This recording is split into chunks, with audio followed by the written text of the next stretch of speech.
Hi, this is Joey Orgel-Swidler. I'm going to be teaching my wife Jane the single arm dumbbell row. We don't have anything appropriate height for her to put her knee on, so I'm going to teach her a split stance version with her hand on the stool. We're going to be using a 10-pound weight. Is it okay if I put my hands on you to cue you?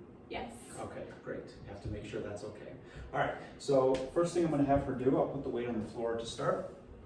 Just talk about position. She's going to put her left hand on the stool right here. Come around to the side so you can see me. And she's going to step her right leg back.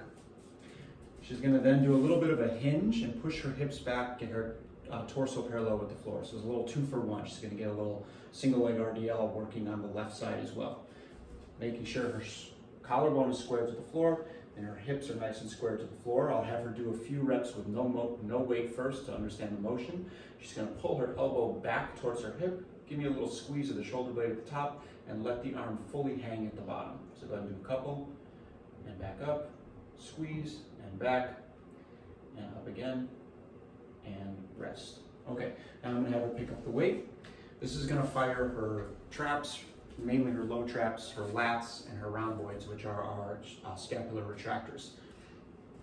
Same idea, she's going to put her left hand onto the stool, right leg back. She's going to send her hips back.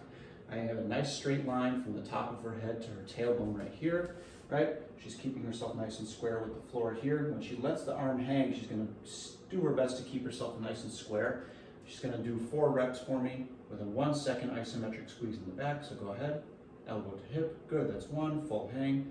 Notice how she keeps a completely flat torso. She's not compensating by swaying left and right or doing anything, any curving or extending of her back.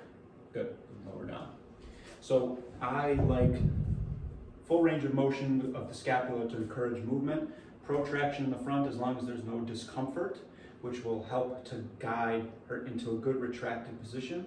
I also like to have her go as far back as she can, as long as she doesn't change the orientation of her torso. The reason being, and I'll stop at 90, is because if she's doing things like push-ups, dips, bench press, dumbbell bench press, they all have this shoulder extension position in there. And so she wants to be strong, keeping her shoulder retractors on to keep her pecs in a good position and resist any anterior shoulder pain when she's doing any pressing motions.